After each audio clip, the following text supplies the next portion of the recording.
ஏற்கனவே உள்துறை அமைச்சர் தெளிவுபடுத்தி விட்டார். தமிழ்நாட்டில் நாடாளுமன்ற தொகுதியுடைய எண்ணிக்கை குறையாது, ஏற்கனவே இருக்கின்ற சதவீதத்துக்கு குறையாதுன்னு சொல்லிட்டார். அப்படின்னு சொன்ன பிறகும் இப்ப கருப்பு சட்டை போட்டுக்கிட்டு 6 மணிக்கு சொல்லி 7 மணிக்கு பேசுறீங்க. அப்படின்னு அந்த நாட்டினுடைய தமிழ்நாட்டுடைய நிலைமை என்ன? ஒன்னும் தெரியாத முதலமைச்சர் தானே. ஸ்டாலினுடைய முகத்துல கரி பூசியாச்சு. திமுக தலைவர் இன்றைய முதலமைச்சர் ஸ்டாலின், அவருடைய கூட்டணி கட்சி தலைவர் அறிக்கை மேல அறிக்கை தினம் ஓடிட்டு இருந்தது. இன்னைக்கு போறோம் அதுக்கு பூரா முட்டுப்புள்ளி வச்சாச்சு. ஸ்டாலின் அவர்களே, அண்ணா திமுகவை நீங்க பலவீனமா நினைக்காதீங்க. அண்ணா திமுக தொண்டன இருக்கிற வலுவு கூட உங்களுக்கு இல்ல. அண்ணா திமுக தொண்டனுக்கு இருக்கிற வலுவு கூட முதலமைச்சருக்கு இல்ல. புரிஞ்சு பேசுங்க. கூடுதல் சதவீத இடம் கிடைச்சிருக்குது அப்படின்னு ஒருத்தரா சொல்லிருக்காங்களா? இந்த வேஸ்ட் லக்கேஜ் எல்லாம் 39 பேரும் போய் பெஞ்ச தேய்ச்சிக்கிட்டு இருக்குது. 39 எம்பி நாடாளுமன்றத்தில் பெஞ்ச தேய்க்கிறது கரெக்ட். நம்முடைய உள்துறை அமைச்சர் மரியாதைக்குரிய அமித்ஷா அவர்கள் தெளிவுபடுத்திட்டாரு. தமிழ்நாட்டில் நாடாளுமன்றத்தினுடைய எண்ணிக்கை சதவீதம் குறையாது, எண்ணிக்கை சதவீதம் அப்படின்னு சொல்லிட்டாரு. அப்படின்னு சொன்ன பிறகும் அவர் வேணுன்னு இப்போ மாலையில் நடந்த 7 மணிக்கு கூட்டம், 7 மணிக்கு கூட்டத்தில் பேசுறாரு கருப்பு சட்டை போட்டு. அப்போ என்ன சொல்றாரு? இதுக்கு முந்தி காலையில சொன்னது திரு எடப்பாடி பழனிசாமி திரு உள்துறை அமைச்சர் ஒரு கூட்டத்தில் பேசுறது வச்சுக்கிட்டு சொல்றாரு அதை போய் தண்ணியில எழுதி வைக்கணும்னாரு. இப்ப சாயந்தரமும் 6 மணிக்கு உள்துறை அமைச்சர் தெளிவுபடுத்தி விட்டார். தமிழ்நாட்டுக்கு இந்த பாராளுமன்ற தொகுதி வரை 59 அறிவிச்சிட்டார். 59. நீ தமிழ்நாட்டுடைய எம்பி 59. ஏற்கனவே பாராளுமன்ற சதவீதம் இப்ப இருக்கிறது 7.18. 7. ஸ்டாலின் சொல்ல இது குறைஞ்சிரும் அப்படின்னு கருப்பு சட்டை போட்டுட்டு இருந்தார். இப்போ 7.23. 7. அப்ப 5 ஏறி போச்சு. 5 ஏறி போச்சு. சட்டை கழட்டிட வேண்டியதானே? சட்டை போட்டுட்டு தெரியலாமா? நான் காலையில் சொன்னது உண்மையாயிட்டது இல்ல. சரி, ஒரு நாட்டினுடைய முதலமைச்சர் 6 மணிக்கு பாராளுமன்றத்தில் உள்துறை மந்திரி பேசிட்டாரு. அதுக்கு பிறகு கருப்பு சட்டை போட்டுக்கிட்டு 7 மணிக்கு எடப்பாடி பழனிசாமியுடைய பேச்ச தண்ணியில் எழுதி வைக்கிறார். ஏப்பா, நான் எத்தனை முறை தான் தொண்டை காய கத்துறது? ஏப்பா, நான் தான் இல்லைன்னு சொன்னேன். ஆனா நீங்க திரு ஸ்டாலின் இல்ல, எடப்பாடி பழனிசாமி வேணுமென்றே திட்டமிட்டு தமிழகத்தை வஞ்சிக்கிறார், இன்னைக்கு மத்தியில் இருக்கின்ற ஆட்சியாளருக்கு அடிமை அப்படியெல்லாம் பேசிட்டு இருந்தார். நான் இல்லவே இல்லை. ஏற்கனவே உள்துறை அமைச்சர் தெளிவுபடுத்தி விட்டார். தமிழ்நாட்டில் நாடாளுமன்ற தொகுதியுடைய எண்ணிக்கை குறையாது, ஏற்கனவே இருக்கின்ற சதவீதத்துக்கு குறையாதுன்னு சொல்லிட்டார். அப்படின்னு சொன்ன பிறகும் இப்ப கருப்பு சட்டை போட்டுக்கிட்டு 6 மணிக்கு சொல்லி 7 மணிக்கு பேசுறீங்க. அப்படின்னு அந்த நாட்டினுடைய தமிழ்நாட்டுடைய நிலைமை என்ன? ஒன்னும் தெரியாத முதலமைச்சர் தானே. உங்களுக்கு உளவுத்துறை இருக்குல்ல, உளவுத்துறை கையில் இருக்குதுல்ல. உளவுத்துறை என்ன சொல்லிருக்கணும்? கருப்பு சட்டை கழட்டிருங்க. உண்மையான அரசாங்கமா இருந்தா கருப்பு சட்டை கழட்டிருங்க. நீங்க வைத்த கோரிக்கை இல்ல, நிறைவேற்றிட்டாங்க, அதுக்கு மேல நிறைவேற்றிட்டாங்க. நீங்க என்ன நினைச்சீங்களோ அதுக்கு மாறா மத்திய அரசாங்கம் எல்லாம் சமமா, இந்தியாவில் இருக்கிற அனைத்து மாநிலத்துக்கும் சமமா தமிழ்நாட்டில் நாம என்ன கோரிக்கை வச்சோமோ அது நிறைவேற்றப்பட்டு விட்டது. ஸ்டாலினுடைய முகத்துல கரி பூசியாச்சு. திமுக தலைவர் இன்றைய முதலமைச்சர் ஸ்டாலின், அவருடைய கூட்டணி கட்சி தலைவர் அறிக்கை மேல அறிக்கை தினம் ஓடிட்டு இருந்தது. இன்னைக்கு போறோம் அதுக்கு பூரா முட்டுப்புள்ளி வச்சாச்சு. திரு ஸ்டாலின் அவர்களே, அண்ணா திமுகவை நீங்க பலவீனமா நினைக்காதீங்க. அண்ணா திமுக தொண்டன இருக்கிற வலுவு கூட உங்களுக்கு இல்ல. அண்ணா திமுக தொண்டனுக்கு இருக்கிற வலுவு கூட முதலமைச்சருக்கு இல்ல. புரிஞ்சு பேசுங்க. நீங்க சொல்ல மாதிரி இந்த மங்குனியா இருக்கிற காரணத்துலதான் 6 மணிக்கே உள்துறை அமைச்சர் நாடாளுமன்றத்தில் தெளிவா சொல்லிட்டார். அதுக்கு பிறகு என்ன பண்ணணும்? உடனே ஆளுங்கட்சியில் இருக்கிற முதலமைச்சர் உளவுத்துறையின் மூலமாக இல்லது ஏதாவது 37-39 பேர் எம்பி இருக்காங்கல்ல, ஒருத்தராவது சொன்னாங்களா? ஒருத்தராவது முதலமைச்சர்கிட்ட தொடர்பு கொண்டு ஐயா இப்படி இல்லை, நாம் நினைத்ததை விட கூடுதல் சதவீத இடம் கிடைச்சிருக்குது அப்படின்னு ஒருத்தரா சொல்லியிருக்காங்களா? அங்க வேஸ்ட் லக்கேஜ் எல்லாம் 39 பேரும் போய் பெஞ்சை தேய்ச்சிக்கிட்டு இருக்குது. 39 எம்பி நாடாளுமன்றத்தில் பெஞ்சை தேய்க்கிறது கரெக்ட். நினைச்சு பாருங்க, இந்த 39 எம்பி எப்ப பார்த்தாலும் ஸ்டாலின் சொல்றார் 2024 எங்கள் திராவிட முன்னேற்ற கழக தலைமையில் அமைக்கப்பட்ட கூட்டணி 39 இடத்துல வெற்றி பெற்று சொல்றாரு. என்ன செஞ்சாரா? ஓட்டு போட்ட மக்களை நினைச்சு பார்த்தீங்களா? இங்க மத்திய இணையமைச்சர் மரியாதைக்குரிய சகோதரர் முருகன் தான் வந்திருக்காரு. சட்டமன்றத்தில் பெண்களுக்கு 33% இடஒதுக்கீடு. 33% நீண்ட காலமாக பெண்கள் வைத்த கோரிக்கை. இன்றைக்கு அவளுக்குன்னு தனி பிரதித்துவம் வேண்டும் என்று இதையெல்லாம் அறிந்துதான் இதை புரட்சி தலைவி அம்மா அவர்கள் இருக்கின்ற பொழுது இன்றைக்கு உள்ளாட்சியில் 33% 50% உயர்த்தணும். உள்ளாட்சியில் 50% உயர்த்தணும். அதே போல இதை புரட்சி தலைவி அம்மா இருக்கும்போது நான் எம்பியா இருந்தேன். அப்ப அம்மா 98 நம்முடைய நாடாளுமன்றத்திலும் சட்டமன்றத்திலையும் 33% பெண்களுக்கு இடஒதுக்கீடு வேண்டும் என்று அப்பொழுது இருந்த நம்முடைய அண்ணன் தம்பித்துறை அவர்கள் சட்டத்துறை அமைச்சராக இருந்தார். அப்போ மறைந்த வாஜ்பாய் அவர்கள் பிரதமர் இருந்தார். அந்த காலகட்டத்தில் நாடாளுமன்றத்தில் இந்த மசோதா கொண்டு வந்தாங்க. இந்த நம்முடைய மகளிருக்கு 33% இட மசோதாவை கொண்டு வந்தது அண்ணா திமுக இருக்கிற காலம், அம்மா காலம். அப்ப கொண்டாந்து பாரதிய ஜனதாவுடைய கட்சியில் இடம்பெற்றிருந்தோம். பாரதிய ஜனதா ஆட்சி அந்த காலகட்டத்தில் 98 மறைந்த போற்றுதலுக்குரிய வாஜ்பாய் அவர்கள் பாரத பிரதமர் இருந்தார். இது எல்லா கட்சியிலும் ஆலோசனை நடத்தி அந்த மசோதா கொண்டாந்து நம்முடைய சட்டத்துறை அமைச்சராக திரு தம்பித்துறை அவர்கள் அந்த மசோதாவை படிச்சுட்டு இருக்கும்போது உடனே முலாயம் யாதவ் அந்த கட்சியில் இருந்து வந்தவர் நாடாளுமன்றத்தில் அதை பிடுங்கி கிழிச்சு வச்சுட்டார். நாடாளுமன்றத்திலேயே பிடுங்கி 4 முனை கிழிச்சு வச்சுட்டாங்க. அப்பவே நின்று போயிட்டது. அதை இப்பொழுது இருக்கின்ற பாரத பிரதமர் நரேந்திர மோடி அவர்கள் அம்மா கொண்டு வந்து நிறைவேற்றிருக்கார். நல்ல பேர் வச்சிருக்கிறீங்க. 10 ரூபா அப்படிப்பட்டவர் உங்க மாவட்டத்தில் விடலாமா? அவர் ஓட விரட்டுவீங்களா? அவரை மட்டும் தப்பி தவறி நீங்க விட்டுட்டீங்க, கோவை மாவட்டம் மம்போடு போயிடும்.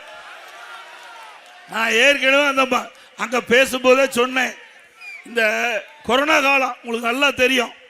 கொரோனா வைரஸ் பாதிக்கப்பட்டா உயிருக்கே ஆபத்து ஏற்பட்டுரும். அப்போ அது கூட நம்முடைய பாரத பிரதமர் நரேந்திர மோடி மருந்து கண்டுபிடிச்சு குணப்படுத்துறதுக்கு செஞ்சார். ஆனா இப்போ இந்த நம்முடைய கோவை தெற்கு சட்டமன்ற தொகுதியில் வந்திருக்கிற அந்த கொரோனா சாதாரண கொரோனா இல்ல, அதுக்கு மருந்தே இல்ல.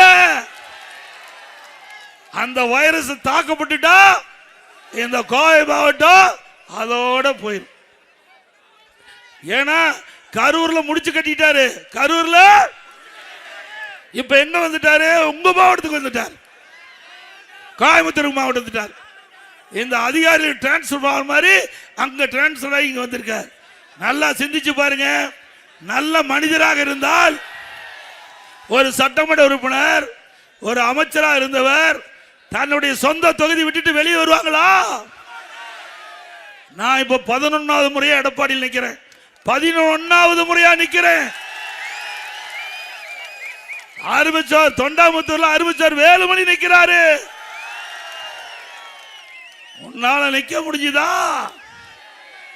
அங்க ஓட விரட்டி இங்க கோவை தெற்கு சட்டமன்ற தொகுதிக்கு வந்து நிக்கிறாரு. நல்லா சிந்திச்சு பாருங்க. நான் விளையாட்டா சொல்லிங்க, சாதாரண ஆள்லிங்க.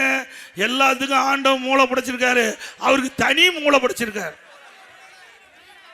அவருக்கு என்ன, எல்லாரும் நல்லது செய்யறதுக்காக ஆண்டவன் நமக்கு இறைவன் மூளை பிடிச்சிருக்காரு. அவருக்கு மட்டும் தீய எண்ணம் தான் தோன்று. அந்த மூளையில வேற எதுவுமே தோன்றாது.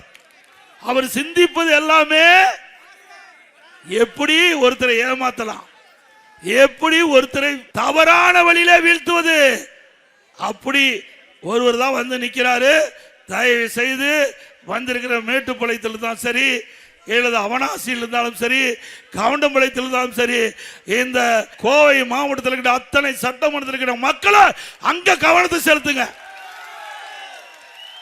ஒட்டுமொத்த மாவட்டத்துக்கு ஆபத்து வந்துடும். ஒட்டுமொத்த மாவட்டத்துக்கு ஆபத்து வந்துடும். இன்னொருத்தர் பேசுறார், சிதம்பரம் பேசுறார். காலையிலிருந்து டிவியில் ஓடுது, சன் டிவியில் நேரத்திலிருந்து ஓடுது. எடப்பாடி பழனிசாமி ஏற்கனவே முதலமைச்சராக இருந்தார், பிரதான எதிர்கட்சி தலைவராக இருந்தார். இன்னைக்கு அமித்ஷா சொன்னார் நடந்துருக்குமா அப்படின்னாரு. நடந்துட்டு இல்ல.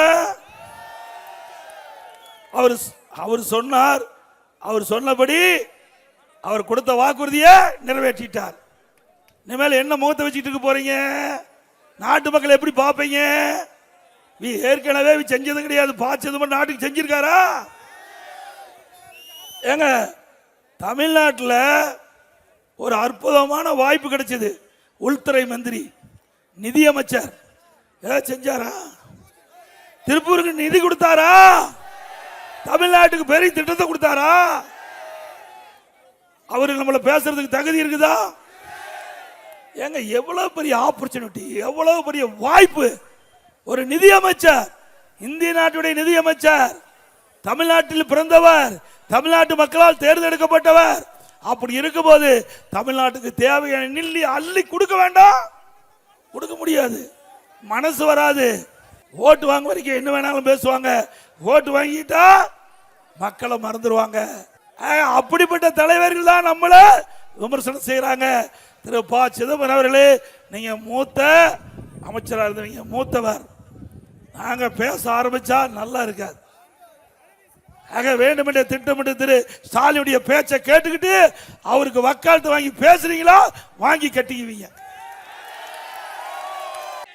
அதோட நீட் தேர்வு ரத்து பண்றாங்க, ரத்து பண்ணாங்களா? நீட் தேர்வு ரகசியம் இருக்கு, நாங்க ரகசியத்தை ஒப்படைச்சாங்க சொன்னாங்களா? எதுவுமே சொல்லல, எதுவுமே செய்யல. அத்தனை பொய் தானே. இப்ப கூப்பன் கொடுக்கிறாராம். என்ன கொடுக்கிறாரு? எதுக்கு கொடுக்கிறாரு? அதுல ஒரு கமிஷன் வரும். எல்லாம் திமுக காரன் தான் கூப்பனை விற்பான். ஆட்சிக்கு வர போறது 100% இல்ல. திமுக ஆட்சிக்கு வர போறது 100% இல்ல. ஆனாலும் அவருடைய தேர்தல் அறிக்கை வெளியிட்டிருக்காங்கல்ல, நீங்க சிந்திச்சு பாருங்க. அந்த தேர்தல் அறிக்கையில் கூட திரு கருணாநிதி குடும்பத்துக்கு என்ன லாபம் வர வேண்டும் பார்த்து தான் இந்த தேர்தல் அறிக்கையில் கூப்பன் வெளியிட்டிருக்காங்க. இதே அண்ணா திமுக என்ன வெளியிட்டோம்? எல்லா குடும்பத்திற்கும் 10,000 ரூபாய் சிறப்பு வங்கியிலே செலுத்தப்படும். எங்க பேங்க்ல போடுறோம். இவர் யாரு? இவர் வீட்டு பேங்க்ல போட பாக்குறாரு. நாம நாட்டுடைமையாக்கப்பட்ட பேங்க்ல நம்ம கொடுக்கப்பட்ட வாக்குறுதியை நேரடியா மக்களுக்கு போய் சேர வேண்டும் அப்படின்னு வாக்குறுதி கொடுத்தது அண்ணா திமுக அரசாங்கம். திமுக என்ன சொல்லுது? இன்னைக்கு தலைவர் என்ன சொல்லியிருக்காரு? கூப்பன் கொடுக்குறோங்கிறாரு. அந்த கூப்பன் கிடைக்காத ஒரு அம்மா கேட்டிருக்காங்க, அது கொடுக்க போறது இல்லை. பாவம், அந்த அம்மா ஏழை கேட்டிருக்காங்க, கொடுக்க மறுத்ததையும் அந்த அம்மா தற்கொலை பண்ணிட்டுது. இவர் கூப்பன் கொண்டாந்ததே ஒரு உயிர் போயிட்டுது. இவர் அறிவிக்கப்பட்ட அறிவிப்புல ஒரு உயிர் இழந்ததுதான் மிச்சம்.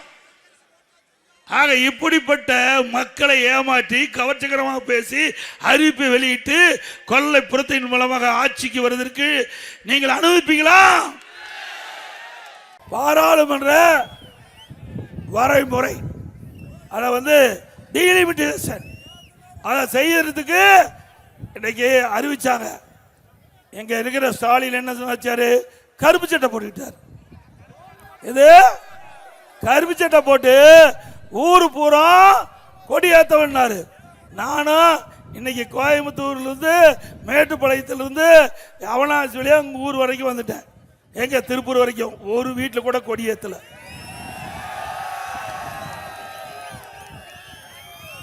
எதுக்கு?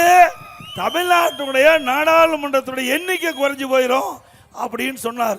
நான் ஏற்கனவே தெளிவுபடுத்தினேன், காலையிலேயே பேசினேன். கோயம்புத்தூர் கூட்டத்தில் அறிவிச்சார் திரு வேலுமணி அவர்கள். கோயம்புத்தூர் தெற்கு சட்டமன்ற தொகுதியில் நடந்த பொதுக்கூட்டத்தில் பேசினேன். அப்பொழுதே தெளிவுபடுத்தினேன். நம்முடைய உள்துறை அமைச்சர் மரியாதைக்குரிய அமித்ஷா அவர்கள் தெளிவுபடுத்திட்டாரு.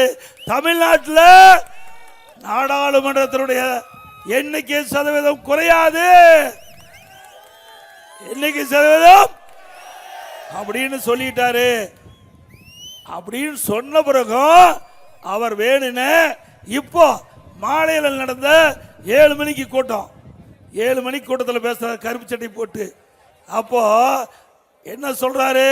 இதுக்கு முந்தி காலையில் சொன்னது திரு எடப்பாடி பழனிசாமி திரு உள்துறை அமைச்சர் ஒரு கூட்டத்தில் பேசுறது வச்சுக்கிட்டு சொல்றாரு அதை போய் தண்ணியில் எழுதி வைக்கணும்னாரு. ஸ்டாலின் வந்து இன்றைக்கு கருப்பு சட்டை போட்டுக்கிட்டு இருக்காரு. திரு ஸ்டாலின் அவர்களே, மே 4ஆம் தேதிக்கு பிறகு கருப்பு சட்டை போட்டுக்க, போட்டுக்குவாருல்ல, போட வைப்பீங்கல்ல. எதுக்கு கருப்பு சட்டை போட்டாரு? இன்றைக்கு நம்முடைய இதயம் புரட்சி தலைவி அம்மா அவர்கள் பெண்களுக்கு 33% இட ஒதுக்கீடு சட்டமன்றத்தில் நாடாளுமன்றத்தில் வேண்டும் என்று முதல் குரல் கொடுத்த கட்சி அதிமுக கட்சி. நான் எம்பியா இருந்தேன், 1998 எம்பியா இருந்தேன். அம்மாவுடைய உத்தரப்படி அன்றைய தினம் பாரதிய ஜனதா கட்சி ஆட்சியில் இருந்தது. 1998 மறைந்த வாஜ்பாய் அவர்கள் பாரத பிரதமர். அன்றைய தினம் அம்மாவுடைய வேண்டுகோளை ஏற்று பாரத பிரதமர் மரியாதைக்குரிய வாஜ்பாய் அவர்கள் இந்த 33% இடஒதுக்கீடை நிறைவேற்றலாம் சொல்லி நம்முடைய அதிமுக கட்சி சேர்ந்த அண்ணன் தம்பித்துரை அவர்கள் சட்டத்துறை அமைச்சராக இருந்தார். அப்பொழுது அந்த மசோதாவை நாடாளுமன்றத்தில் தாக்கல் செய்கின்ற பொழுது இந்தியா கூட்டணியில் அங்க வைக்கிறாங்களே முலாயம் சிங் யாதவ் அவருடைய கட்சி சேர்ந்த எம்பி வந்து நம்முடைய சட்டத்துறை அமைச்சர் அண்ணன் தம்பித்துரை கையில் மசோதாவை படிச்சுக்கிட்டு இருக்கும்போது பிடுங்கி கிழிச்சு வச்சுட்டார். அப்ப நின்று போச்சு. மாண்புக அம்மா அவர்கள் அப்பொழுதே பெண்களுக்கு 33% இடஒதுக்கீடை கொண்டு வந்த பெருமையை சேர்த்தவர் அம்மா. இன்றைக்கு பாரத பிரதமர் நரேந்திர மோடி அவர்கள் பெண்களுக்கு உரிமை வேண்டும், பெண்களுக்கு சம வாய்ப்பு அளிக்க வேண்டும், பெண்களும் இன்றைய தினம் ஆண்களுக்கு இணையாக வாழ்ந்து கொண்டிருக்கின்றார்கள். அப்படி பெண்களுடைய உரிமையை நிலைநாட்டுகின்ற விதமாக சட்டமன்றத்திலும் நாடாளுமன்றத்திலும் 33% இடம் கிடைக்க வேண்டும், இடஒதுக்கீடு செய்ய வேண்டும் என்று ஏற்கனவே சட்டம் ஒருமனதாக நிறைவேற்றப்பட்டு இன்றைக்கு அதுக்கு வடிவம் கொடுக்கிறாங்க.